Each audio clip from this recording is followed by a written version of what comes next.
আসসালামু আলাইকুম প্রিয় খামারি ভাই বোনেরা, আশা করছি সবাই ভালো আছেন। তো দেখতে পাচ্ছেন যে বাচ্চা ব্লুডিং চলছে, অথচ এই ব্লুডিং অবস্থাতেই কিছু হাঁসের বাচ্চা দেখতে পাচ্ছেন এখানে মৃত পড়ে আছে। অনেক হাঁসের বাচ্চা কিন্তু মারা গেছে। তো এই হাঁসের বাচ্চাগুলো মারা যাওয়ার পিছনে কারণ আমি বের করার চেষ্টা করি এবং বের করতে পারি। তো আপনাদের সঙ্গে সেই তথ্যটা শেয়ার করবো। আশা করছি এই ভিডিও দেখার পরে আপনারা প্রত্যেকেই সতর্ক হবেন, বিশেষ করে যারা নতুন খামারি ভাই বোনেরা আছেন। দেখেন যে বাচ্চা ব্লুডিংয়ের ক্ষেত্রে বাচ্চা মারা যায়, এটা আমরা জানি, বাট কেন মারা যায় কিংবা মারা যাওয়ার পিছনে কারণগুলো আমরা যদি জানতে পারতাম। তো এখানে আসলে আমাদের নিজের সতর্কতার ভুল থাকে, সাবধানতার ভুল থাকে, নিজের ট্রিটমেন্টের ভুল থাকে। তো এক্ষেত্রে আসলে আমার খামারে বাচ্চাগুলো যে মারা গেছে, আমার কি সতর্কতার ভুল, ট্রিটমেন্টের ভুল, কিংবা আমি সবাইকে সাজেশন দেই বাচ্চা ব্লুডিং সম্পর্কে, অথচ আমার খামারে কেন এই ভুলটা হচ্ছে? তো অবশ্যই এই বিষয়গুলো শেয়ার করা দরকার। দেখেন যে বাচ্চাগুলো যেহেতু মারা গেছে, অবশ্যই কোনো না কোনো ত্রুটি আছে। তো এই ত্রুটিটা কি, এটা বের করতে গিয়ে আমি আসলে এমন দুটো কারণ চিহ্নিত করতে পেরেছি। এই দুটো কারণ যদি আপনাদের সঙ্গে শেয়ার করি, তাহলে নতুন খামারি ভাই বোনের অনেকটাই উপকৃত হবেন। তাই সবাইকে হাত জোর করে রিকোয়েস্ট করব, পুরো ভিডিওটি আপনারা দেখেন। আমি সবসময় চাই আমি যে কারণে ক্ষতিগ্রস্ত হয়েছি কিংবা অন্যান্য খামারিরা যে কারণে ক্ষতিগ্রস্ত হয়, সেই কারণগুলো আপনাদেরকে যদি বলা যায়, সেই কারণগুলো যদি শেয়ার করা যায়, সেই কারণগুলো কিংবা সেই ভুলগুলো আপনারা রিপিট করবেন না। তো আমি কথা না বাড়িয়ে আমি মূল বিষয়গুলো আলোচনা করি। তো যে বাচ্চাগুলো মারা গেছে, আমি প্রত্যেকটাকে আলাদা আলাদাভাবে চেক করার চেষ্টা করি। আমি প্রথমে মলদারটা চেক করি যে মল লেগে আছে কিনা। যদি মল লেগে থাকতো তাহলে আমি বুঝতে পারতাম যে হ্যাঁ, পায়খানার কোনো সমস্যা আছে, লিভারের সমস্যা আছে, এটা একটা চিহ্নিত করা যেত যে এই প্রবলেমটা। তো তারপর আমি নাক চেক করি, চোখ চেক করি, চোখ একেবারে ফ্রেশ, নাক ফ্রেশ, মলদারে কোনো মল লেগে নেই, তার মানে আমার আলহামদুলিল্লাহ এটা ট্রিটমেন্টে কোনো প্রবলেম না। তাহলে প্রবলেমটা কি, কেন বাচ্চাগুলো মারা গেছে? তো এই প্রবলেমটা হচ্ছে অনেক জটিল প্রবলেম, আর এই প্রবলেমগুলো আপনারা অনেকে চিহ্নিতই করতে পারবেন না। তো আমার হাতে একটা বাচ্চা আছে, এই বাচ্চাটা দিয়ে আমি দেখাচ্ছি আপনাদেরকে। দেখেন, এই যে একটা বাচ্চা আছে, এই বাচ্চার মলদারটা আমি যদি একটু আপনাদেরকে দেখাই, তাহলে আপনারা বুঝতে পারবেন। এই দেখেন, মলদারটা কিন্তু মলদারের আশেপাশে কোনো মল লেগে নাই, কিন্তু মলদারটাই বের হয়ে গেছে। এত ছোট্ট বাচ্চা, তার যদি মলদারটা বের হয়ে যায় তাহলে এই বাচ্চাটা কিভাবে থাকে? তো ম্যাক্সিমাম হাঁসের বাচ্চার এরকম প্রবলেম, দুটো প্রবলেম আমি পাচ্ছি। যে হাঁসের বাচ্চাগুলোর নাভি একেবারে বেরিয়ে যাওয়া, সেগুলো মারা যাচ্ছে। যেগুলো নাভি ফ্রেশ আছে সেগুলো দেখা যাচ্ছে মলদার বের হয়ে গেছে। মানে যেগুলো মৃত বাচ্চা সেগুলোকে আমি চেক করছি।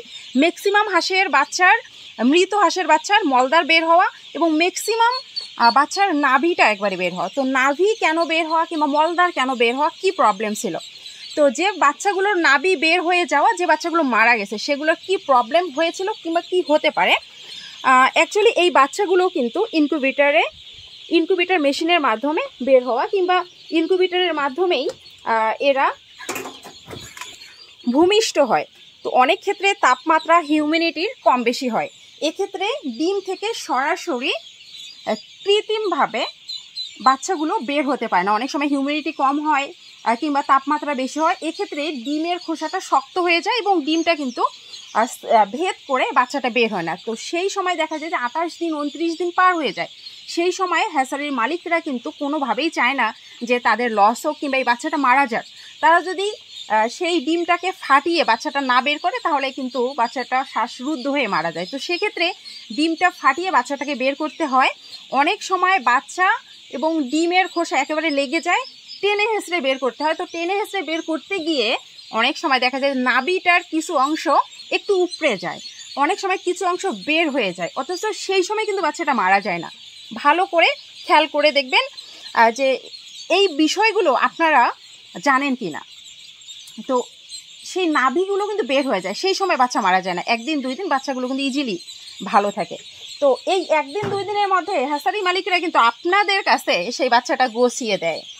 তো এক্ষেত্রে দেখা যায় যে আমরা যখন বাচ্চা ব্লুডিং করি, একের পর এক বাচ্চা মারা যায়, অথচ ভুল হয় আমাদের, কারণ আমরা নতুন খামারি, আমরা অনেক কিছুতে ভুল করি, হয়তো বা ভুল হয়ে গেছে, এক্সাক্ট কারণকে এটা বের করতে পারি না। তো আমি হয়তো বা একটু অভিজ্ঞতা অর্জন করেছি, তাই আমি চিহ্নিত করতে পেরেছি যে এক্সাক্ট এই সমস্যাটা। তো অনেক বাচ্চা এখানে সিজারের আছে, যার কারণে এই নাভিগুলো শুকাতে পারেনি এবং নাভিগুলো বের হওয়া আস্তে আস্তে ব্যথা অনুভব করেছে এবং ফুলে যাওয়ার পরে বাচ্চাগুলো মারা গেছে। আচ্ছা, এখন আসা যাক যে বাচ্চাগুলো মলদার বের হয়ে গেছে সেগুলোর কি প্রবলেম। অ্যাকচুয়ালি আপনারা কিন্তু জানেন যে আমরা মেবি রাত 12টার দিকে বাচ্চাগুলো হাতে পাই এবং আমাদের বাসায় আসতে আসতে 2টা বাজে। তো এই 12টা কেন বাজলো এটা আপনাদের সঙ্গে একটু শেয়ার করি।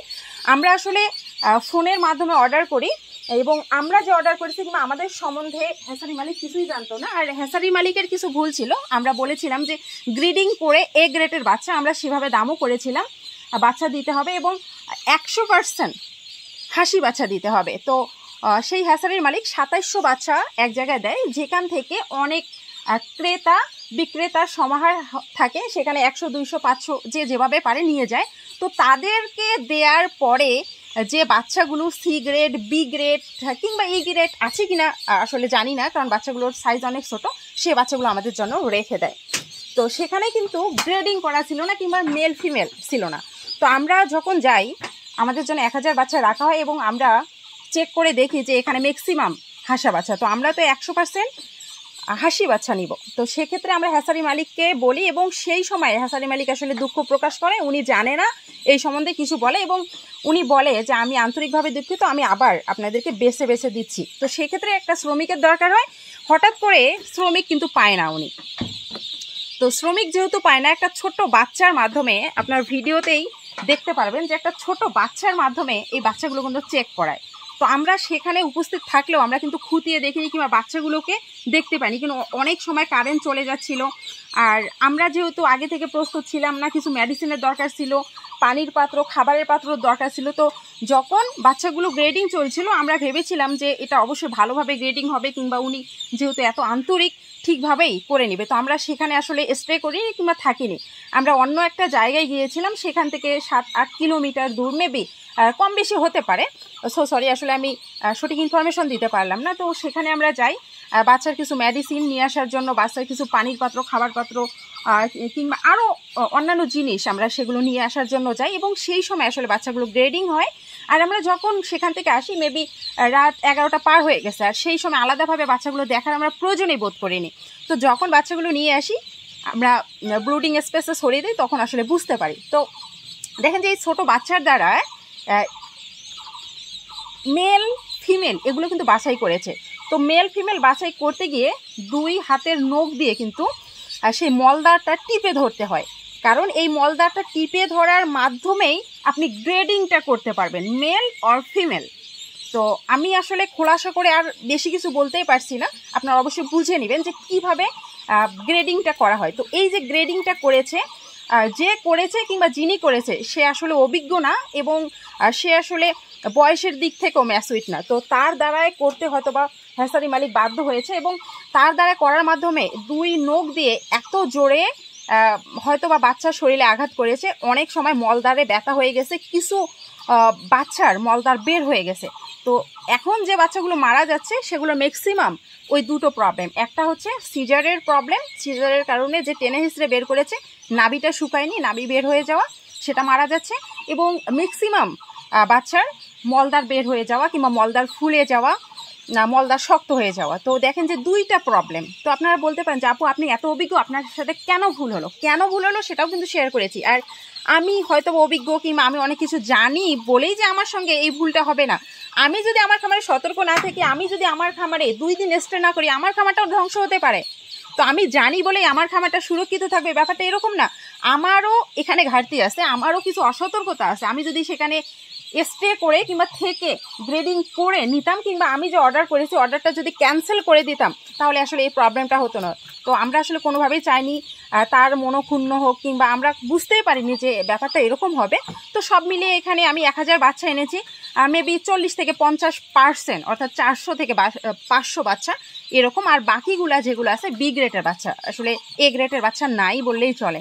তো সব মিলিয়ে আমাদের এলাকায় তেমন কোনো ভালো হ্যাসারি নাই। এখান থেকে 30 কিলোমিটার দূরে যে হ্যাসারিগুলো ছোট ছোট হ্যাসারি, এবং সেখানেও আসলে ভালো মানের বাচ্চা গ্রেডিং করে দেয় বলেই আমি জানতাম। বাট আমি আসলে এই বাচ্চার ক্ষেত্রে অনেক প্রবলেম ফেস করেছি এবং বাচ্চার ক্ষেত্রে অনেক নেগেটিভ অভিজ্ঞতা আমার আছে, সেটা কিন্তু আমি আপনাদের সঙ্গে একের পর এক শেয়ার করেছি। তো আপনারা যারা নতুন উদ্যোক্তা আছেন তারা বাচ্চা নেয়ার ক্ষেত্রে এই বিষয়গুলো একটু দেখবেন, কারণ এই বিষয়গুলো আমি কিন্তু আপনাদেরকে শেয়ার করলাম, এগুলো কেউ আপনাকে বলবে না, কারণ সবাই আসলে নিজ স্বার্থ কিংবা নিজ ব্যবসার কথা ভাববে। কিন্তু আমি আমার প্রিয় খামারি ভাই ও বোনদের সঠিক ইনফরমেশন দিয়ে সব সময় পাশে থাকার চেষ্টা করে আসছি, ইনশাল্লাহ সামনের দিকেও থাকবো। তো এই বিষয়গুলো যে আমি শেয়ার করলাম, এই বিষয়গুলো অবশ্যই আপনাদের সঙ্গে হয়েছে কিনা কিংবা আপনাদের সঙ্গে হতে পারে এই ভেবে অবশ্যই আপনারা সতর্ক থাকবেন, কিংবা এই ভিডিওটা প্লিজ সবাই জনস্বার্থে শেয়ার করে দিবেন। এই বিষয়গুলো আসলে আমাদের জানা দরকার। তো ট্রিটমেন্ট চলছে আলহামদুলিল্লাহ। আমি আসলে ভাবছি না যে এখানে কতটা বাচ্চা বাঁচবে, কতটা বাচ্চা মারা যাবে, কিংবা এই ইনফরমেশনটা আমি যে আপনাদেরকে দিব না, আমি নিজেকে অনেক বড় মনে করব কিংবা বড় প্রুফ করব, এই মন মানসিকতা আমার কখনোই হয়নি।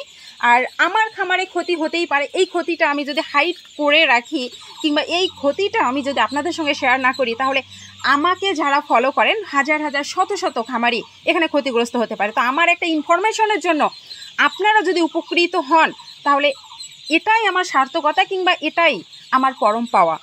সব সময় সবাই সতর্ক থাকবেন। খামার জীবনে আসলে অনেক ভুল হয়, অনেক সতর্ক থাকতে হয়, এবং একটা ভুলের কারণে আপনার খামার ধ্বংস হতে পারে। যেমন দেখেন যে আমার এই বাচ্চাগুলোতে দুটো ভুল কিংবা দুটো প্রবলেম আছে, এই দুটো প্রবলেমে আমার এই ছোট্ট ব্লিডিং স্পেসটা থাকবে, কিন্তু এই বাচ্চাগুলো ধ্বংস হয়ে যেতে পারে। তো সতর্ক আছি, কিছু ট্রিটমেন্ট দিচ্ছি। আর বাচ্চাগুলো অনেক জ্বরে আক্রান্ত ছিল, ব্যথায় আসলে জ্বর, তো আমি প্যারাসিটামল দিচ্ছি, আর কিছু অ্যান্টিবায়োটিক প্রয়োগ করছি, পাশাপাশি রুচি বৃদ্ধির জন্য আমি অ্যান্টাসিড সিরাপ দিচ্ছি।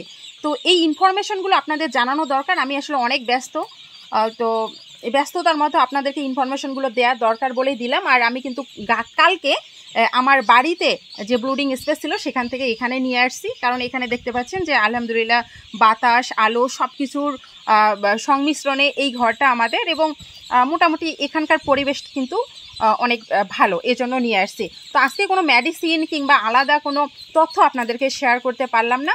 নিয়মিত আমাদের ভিডিও দেখার জন্য অবশ্যই রিকোয়েস্ট করব সাবস্ক্রাইব করে আমাদের পরিবারের সদস্য হয়ে যাবেন। আর ভিডিও থেকে যদি কিছু শিখতে পান, প্লিজ একটা লাইক, একটা কমেন্ট, একটা শেয়ার করবেন। অসংখ্য ধন্যবাদ।